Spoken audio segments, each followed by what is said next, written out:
소개를 드리겠습니다. 길 위에서 생사를 오가는 환자를 살리기 위해 국내 첫 달리는 중환자실을 만든 응급의학과 전문의 노영선 교수님이십니다. 아유, 안녕하세요. 반갑습니다. 안녕하세요. 소개를 좀 해주시죠. 네, 안녕하세요. 저는 서울대병원 응급의학과의 노영선입니다.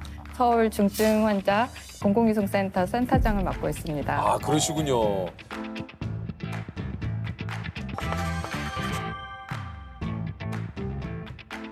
아니 응급의학과 교수님이신데 주로 응급실이 아닌 다른 곳에서 근무를 하신다고 그래요? 네, 저 병원에서 근무를 안 하면 대체 어디에서 무슨 그러니까요. 일을 하냐고 많이들 네. 물어보시는데요.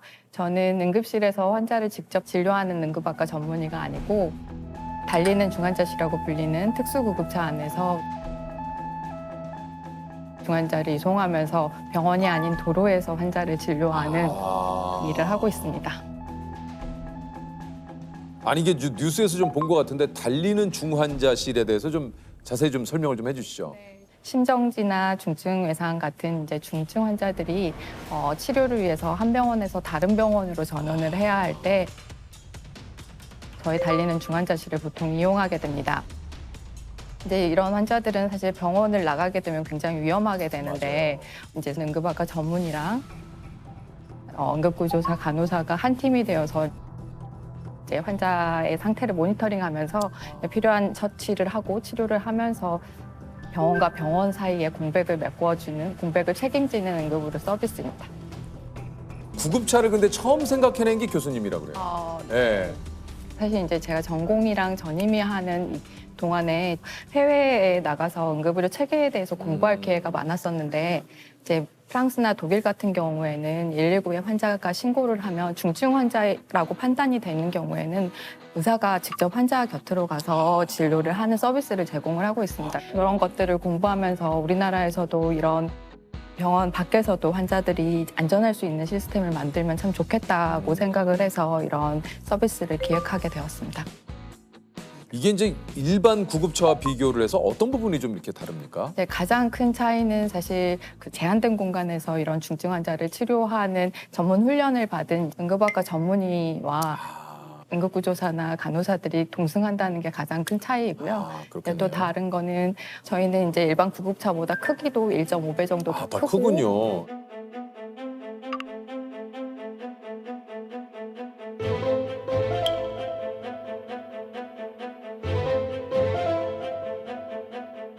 그다음에 중환자 치료 장비를 다 실어야 되기 때문에 그런 장비를 최대한 효율적으로 많이 실을 수 있게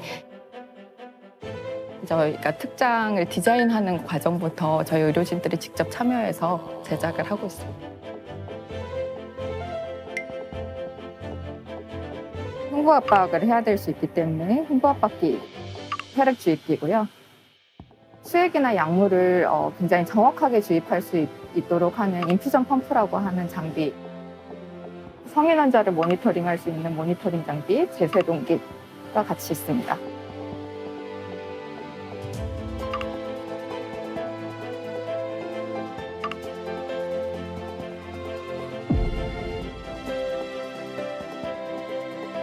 또 특히 신생아들 같은 경우에는 이제 인큐베이터 환경을 그대로 옮겨가지고 이송을 하고 그렇군요. 있어요. 네.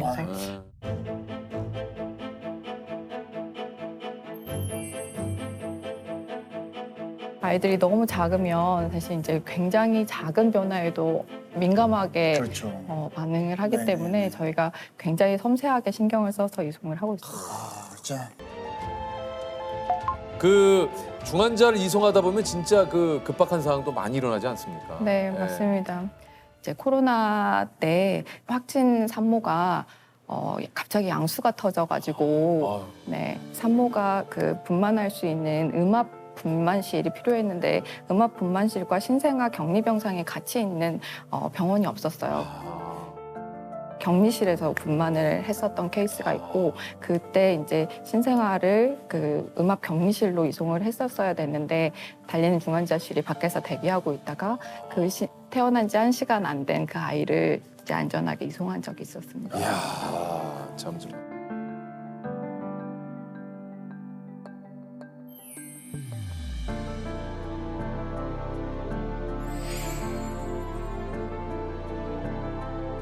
중증 외상 환자들 같은 경우는 피가 나고 있기 때문에 시간 안에 이 환자들에게 혈관 조영술이나 다른 시술을 통해서 그 피 나는 걸 멈추지 않으면 환자는 죽어요.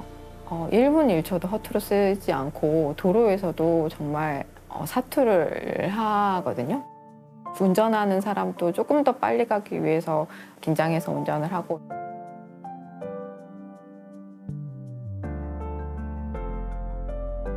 뒤에 있는 사람들도 수혈 이런 것들을 굉장히 민감하게 저희들이 조절하면서 이송을 합니다.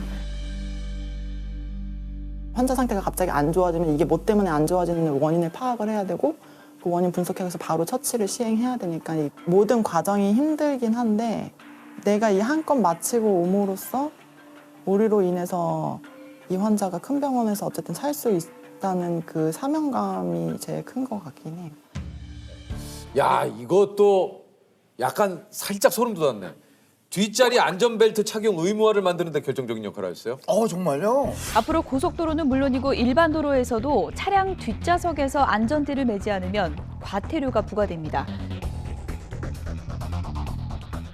제가 이제 응급실에서 전공의할 때 교통사고로 응급실에 오는 사람들에게 그 안전벨트를 맸냐고 물어보면 안전벨트를 안 맨 환자들이 너무 많은 거예요. 그래서 이제 질병청 자료 24,000건으로 분석을 해봤더니 안전벨트를 안 매면 안전벨트 맨 사람보다 사망률이 훨씬 더 높은데 그게 운전자들은 12배 정도 사망률이 증가하고 동승자는 5.5배 정도 사망률이 증가해요. 그래서 그 결과를 레포트했었고 2018년에 전자석 안전벨트화를 하는데 제 논문이 중요한 근거로 쓰였다고 나중에 들었습니다.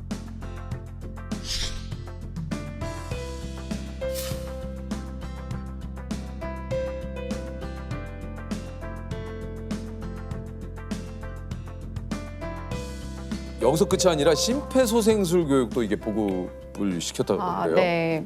원래 박사 논문 주제이기도 했고 급성 심장 정지가 제 이제 관심 질환 중에 하나인데 이제 질병청 자료를 분석을 해봤더니 그 지역 사회의 주민들이 심폐소생술 교육을 10% 더 받으면 그 동네에서 발생한 심정지 환자가 1.4배 더 사는 거예요. 그 결과를 발표를 했었고 그게 이제 보건소에서 일반인 심폐소생술 교육을 활성화하는 데 굉장히 중요하게 쓰였다고 알고 있습니다.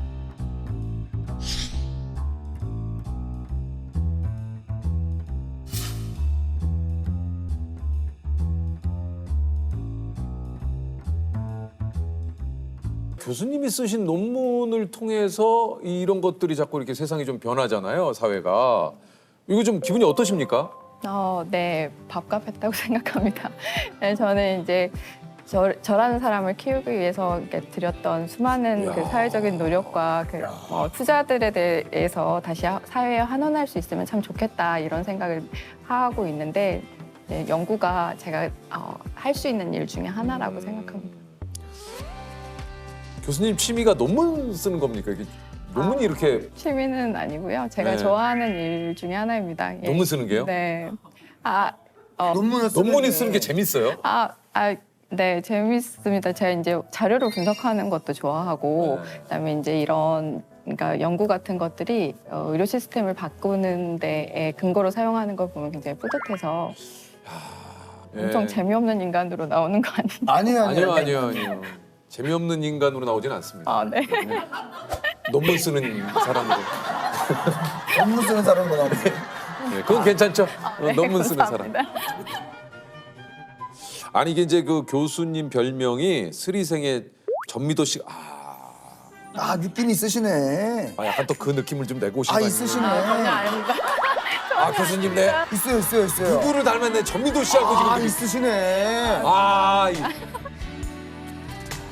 자료조사 다 했으면 그걸로 결과를 도출해야지. 통계를 돌려서 먼저 논문용 테이블과 피규어를 만들어야 돼.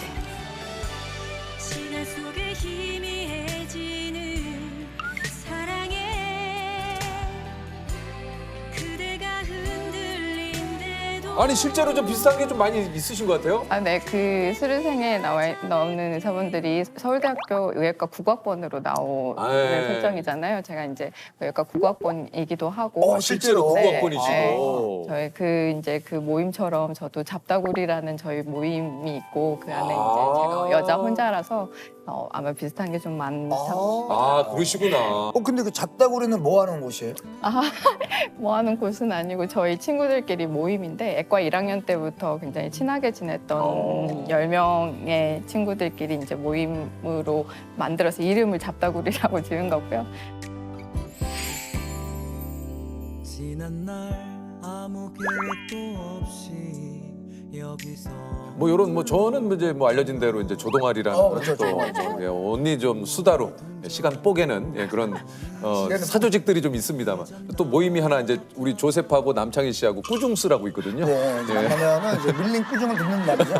네, 재석이 형과 네, 재석이 예. 저희를 불러서 제가 밥값하고 다 내고 밥값하고 다 내고. 저는 꾸중을 조금 주죠. 네네. 예. 어디로 넘어가는지도 모르겠어요. 혹시. 어디로? 그래서 형이 또 선물도 하나씩. 일을 하면서 포기한 게 있다면 좀 뭐가 있을까요? 공부를 이제 재밌기도 하고 열심히 해야 되기도 해서 열심히 했었는데 지나고 보니까 훌쩍 나이가 들었더라고요. 그래서 이제 결혼을 못한 게 못했던 것 중에 하나입니다. 근데 교수님도 결혼할 생각이 있으세요? 네, 늘 있었습니다. 그러시군요. 그러면 그걸 한번 여쭤봐야겠다. 그러면 뭐 혹시 나의 좀 평소에 좀 이상형이라고 할까요? 네. 이런 분이었으면 뭐 저는 딱 하나인데 키 크고 잘생기신 분? 딱 하나. 근데 명확해서 좋네요. 명확해서 좋아요. 약간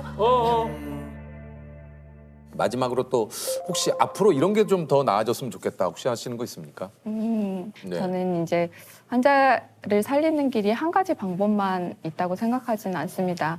병원이 아닌 곳에서나 혹은 연구를 통해서 사람들을 건강하게 만드는 것도 굉장히 중요한 일이라고 생각을 합니다. 그래서 저와 같은 길을 가려는 후배들이 병원에서 환자를 직접 진료하지 않는 게 의사인가? 라는 질문이 들지 않도록 제가 더 열심히 노력해야겠다고 생각합니다.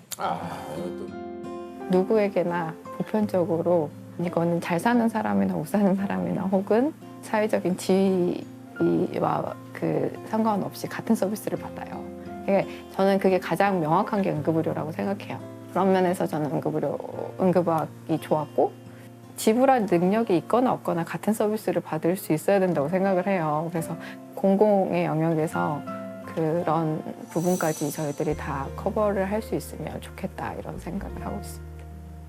모든 국민이 언제 어디서나 건강하고 안전하게 응급의료 서비스를 이용할 수 있는 환경을 만드는 게 제가 할 수 있는 가장 중요한 일이라고 해야 하는 가장 중요한 일이라고 생각합니다.